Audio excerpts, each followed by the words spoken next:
আজকে আমরা প্রাণকুলে ঘুরতেছি, চা বাগান দেখতেছি। হ্যাঁ, এই বিশাল এরিয়া চা বাগান, বিশাল এরিয়া চায়ের বাগান। চাঁদপুর, বাঁশখালী, চট্টগ্রাম। আজকে ফ্রাইডে, আজকে অফ ডেতে আমরা 3 কলিগ চায়ের বাগান দেখতে আসছি। অনেক চা বাগান, অনেক সুন্দর। এর আগে এখানে আসা হয়নি, যদিও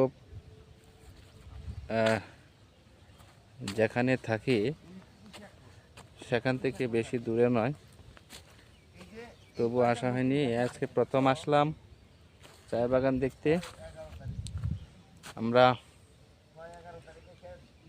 এক এক জায়গার প্রাকৃতিক সৌন্দর্য এক এক রকম। যখন পাহাড়ে যাই, পাহাড়ের সৌন্দর্য, যখন চা বাগানের সৌন্দর্য, আবার সাগর তীরে গেলে আরেক রকম। এগুলো হচ্ছে সবগুলি চায়ের বাগান,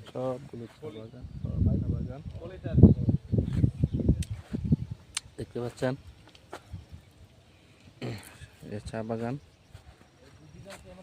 চা বাগান, এই যে গাছ সমান করে চেটে রাখছে, সবুজ পাতা গজাচ্ছে, এখান থেকে পাতা কেটে নিয়ে কারখানায় নিয়ে প্রসেসিং করবে।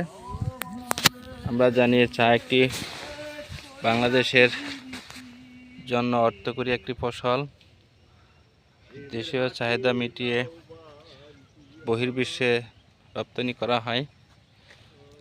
সেই জন্য এটা একটা আমাদের জাতীয় আয়ের জন্য একটি গুরুত্বপূর্ণ সেক্টর।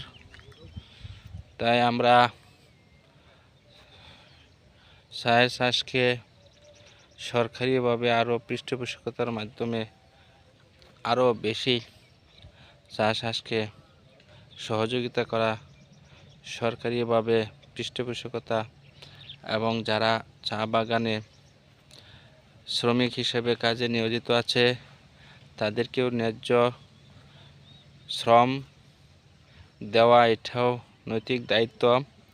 এই বিশাল চা বাগান, এটা সিটি গ্রুপের তত্ত্বাবধানে আছে। এটা সিটি গ্রুপের তত্ত্বাবধানে চা বাগান, বিশাল চা বাগান।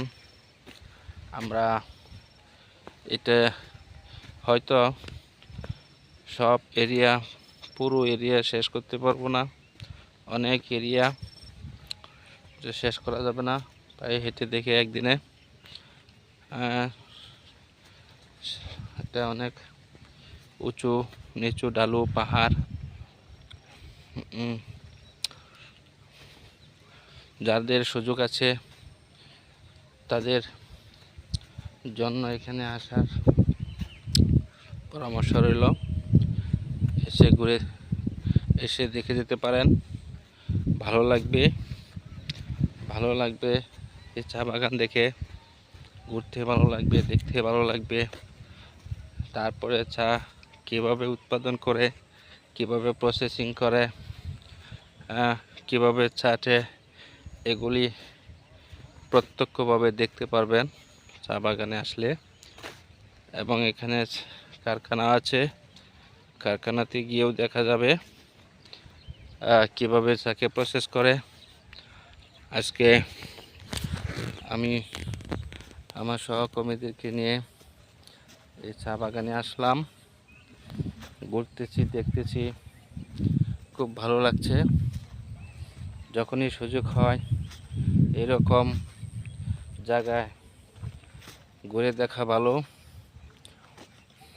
দেখলে আমাদের দেশে অভ্যন্তরের উৎপাদন সম্পর্কে আরও ধারণা জন্মাবে, আমরা আরও বিস্তর জানতে পারবো।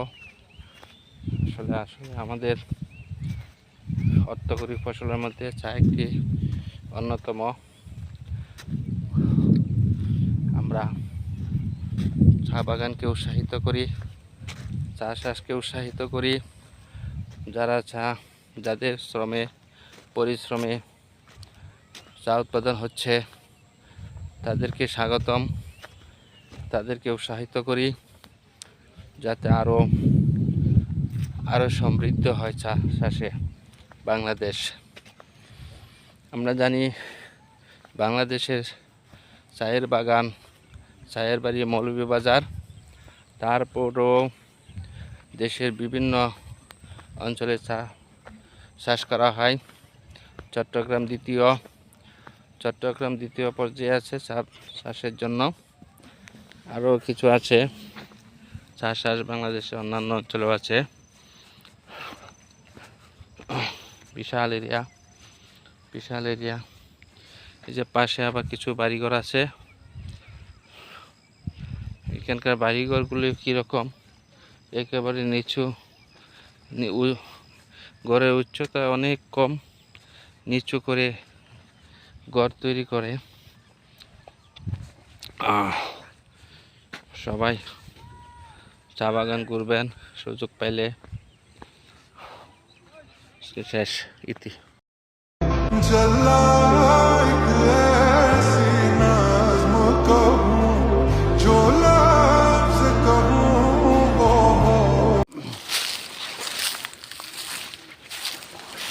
এটা কি চাঁদপুর চা বাগান নাকি?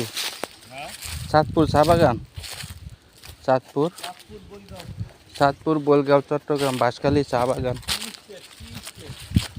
হ্যাঁ, চাঁদপুর বোলগাঁও টি স্টেট। এটা কে তত্ত্বাবধানকার? City group.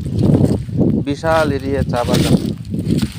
এই চা গাছের ডগা কেটে রাখছে। কি বিশাল এরিয়া চা বাগান। আসাদ ভাই, আরে কই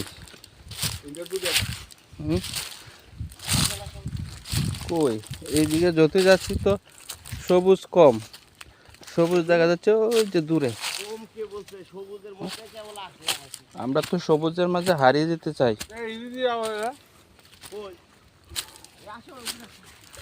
সবুজের মধ্যে হারিয়ে যেতে চাই। ওরে বাবা, এখানে আবার লেভেল পাহাড় বা গায়ে লাগে। হ্যাঁ, পানি অনেক দূর। ওদি কি পাইপ দিছে? হ্যাঁ, বিশাল পাইপ। হ্যাঁ, বিশাল পাইপ, বিশাল চা বাগান। আজকে শুক্রবার, আজকে চা বাগানে ঘুরতে আসা। বন্ধু বান্ধবী আইসা যদি মনে করে মানে ভাবতে পারবো। আসাদ ভাই,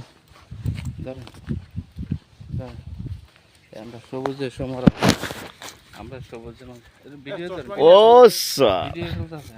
হ্যাঁ ভিডিও আছে। আমরা সবুজের সমারোহে চলে আসছি। চাঁদপুর বোলগাঁও টি স্টেট সিটি গ্রুপের আন্ডারে আমাদের সবচেয়ে শ্রদ্ধাভাজন ব্যক্তি মোহাম্মদ আব্দুল আলিমউদ্দিন ফকির, সাথে আমি তো আছি আপনাদের সাথে। আবার এপাশ এটা কি ভিডিও করতেছেন না ভিডিও লাইভে আছেন? আমরা এখন ভিডিওতে আছি, লাইভে আছি। এইখানে আপনারা দেখতে পাচ্ছেন চা বাগানের শেষ নাই। শেষ কোথায়? এই বাগানের শেষ খুঁজে পাচ্ছি না। আর 2 ঘন্টা যাবত আমি বিশ্বনাথ এবং আলিমউদ্দিন ফকির 2 ঘন্টা যাবত আমরা এখানে চা বাগানে ঘুরতেছি, কিন্তু শেষ পাচ্ছি না, কুল কিনারা পাচ্ছি না। এই পাইপটা মোটামুটি 1.5 ঘন্টা যাবত দেখতেছি, এটাই পাইপের গোড়া পাচ্ছি না, আগাও পাচ্ছি না আর কি। সম্ভবত এটা চা বাগানে, এই যে এখন গ্রীষ্মকাল, বৃষ্টি নাই, এই জন্য হয়তো পানির ব্যবস্থা করছে। ধন্যবাদ আলিম ভাই। এত সুন্দর জায়গা দেখানোর জন্য আমাদেরকে। এটা দ্বিতীয় মৌলভীবাজার মনে হয় এরকম। এটা মৌলভীবাজার, চায়ের বাড়ি মৌলভীবাজার হলেও আমার মনে হচ্ছে যে এটার যে এরিয়া সেকেন্ড হাউস, তারপরে মনে হচ্ছে যে সেকেন্ড ইন বাংলাদেশ চা বাগান। ওয়াও,